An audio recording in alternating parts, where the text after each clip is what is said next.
Omzum yükle doldu ama bende vazgeçmek yoktu. Bitmedi, bitmedi, bitirmedim. Ben özel değilim ya da öyle bir şey, ama sen varken hep böyle hissettim, böyle hissettim.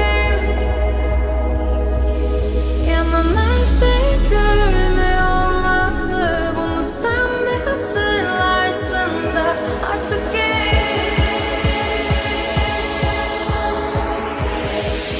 böyle hissettim.